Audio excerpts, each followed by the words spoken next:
Hey, what's poppin', bees? My life has been eventful, maybe? Not really. Kind of. I'll get more into that next week.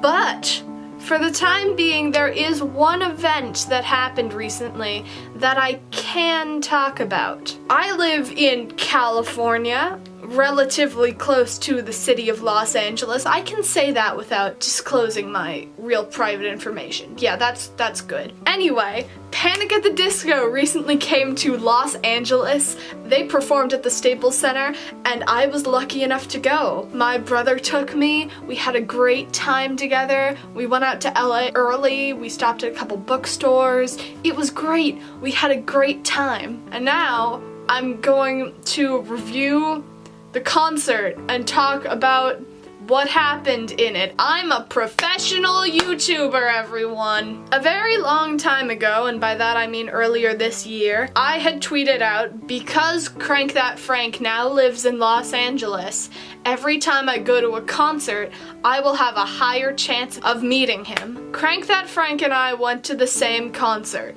We were at the same concert in the same building, and I didn't meet him. My yeemo sense was tingling, and I was like, he's here, isn't he? Why isn't he tweeting about this? Why isn't it up on his Instagram? And all the next day, just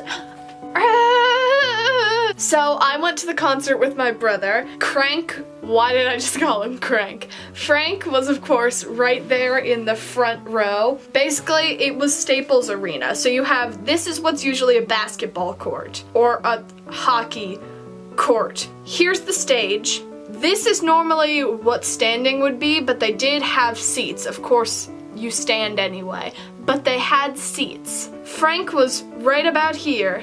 These are all seats not on the floor.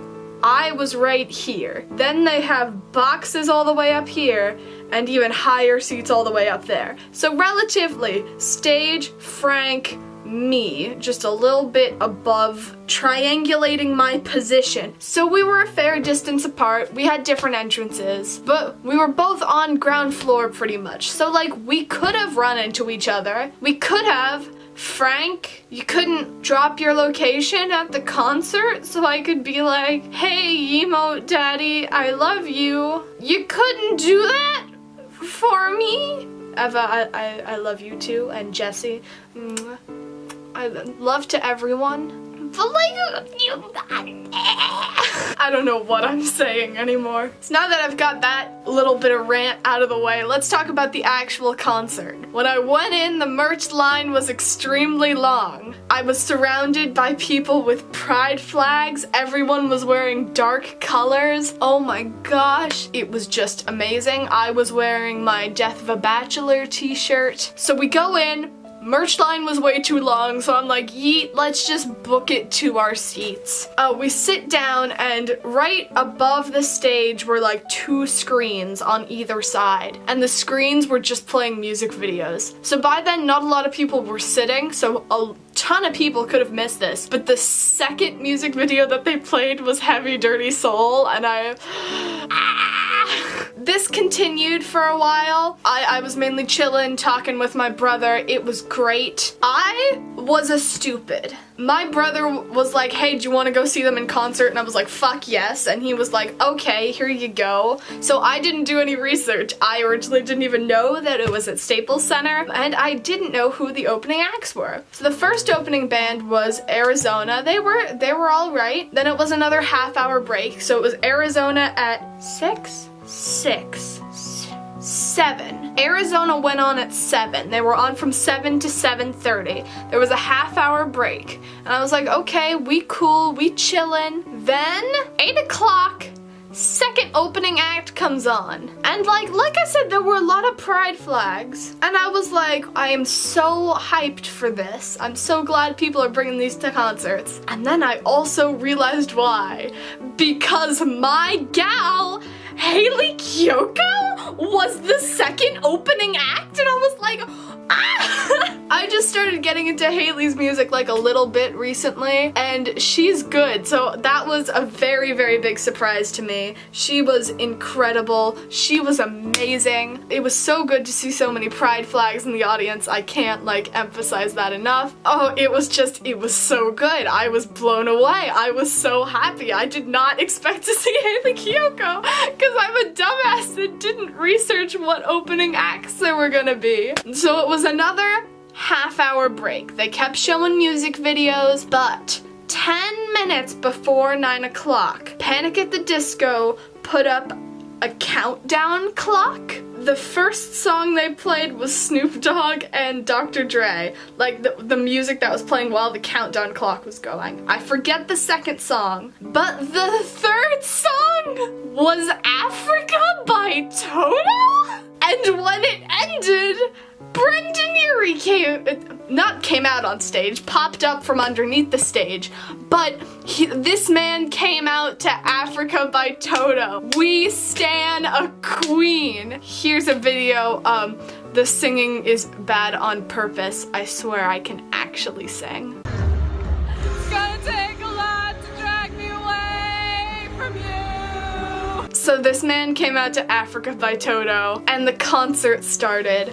We stan a king of the clouds. We stan. We stan. Oh my gosh. The visuals were incredible. Brendan just hit high notes whenever he wanted. There was a female bassist, another guitarist, the horn section, all the ladies on strings.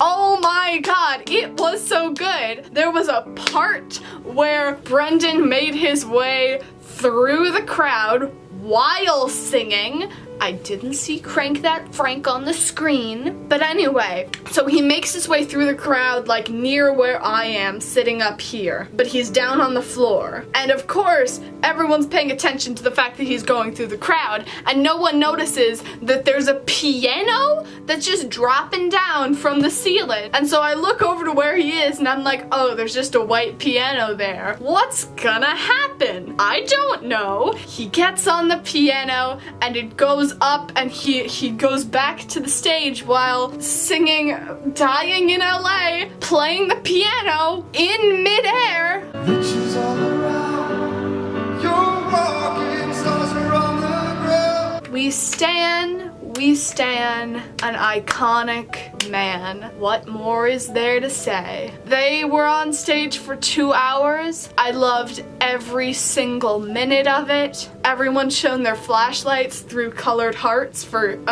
girls, girls, boys.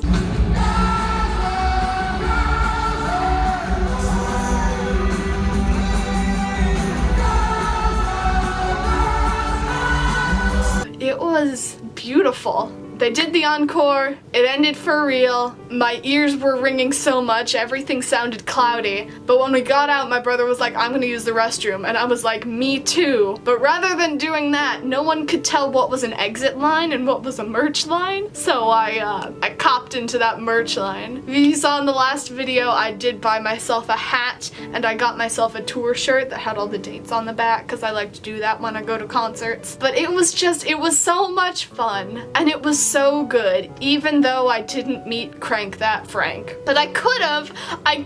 We were in the same building, Frank. Drop your location sometime. I can't come to the Kinda Emo tour. I'm sorry, but could you just like, I knew you were gonna be there, but like, well, I had a very strong feeling that you were gonna be there, but you couldn't have just... I'm in LA, Frank. You just have to call me up and be like, hey, you're a dumb YouTuber that nobody's heard of because you barely have 300 subs, but wanna collab? And I'd be like, yes, daddy. I just actually called a man a daddy. I hate myself. This is Sharpie. I'm a poser. If you enjoyed this video, I'm glad. Don't forget to like, comment, subscribe, do all that stuff, please. It really helps me out. If you enjoyed this, I make lots of videos like this, so I would really appreciate the sub. I have been doing this for 3 years. I need a lucky break. I've been doing this for 3 years, and I've got 300 subs to show for it. So if you want to show me some love, very much appreciate it. And I love, love, love you all, and I'll see you next week. Bye! Tonight was like hella fun. My ears are still ringing, and now I couldn't go back to repressing my emo side until the trench comes out. Please, 21 Pilots, release it now. Leak the album.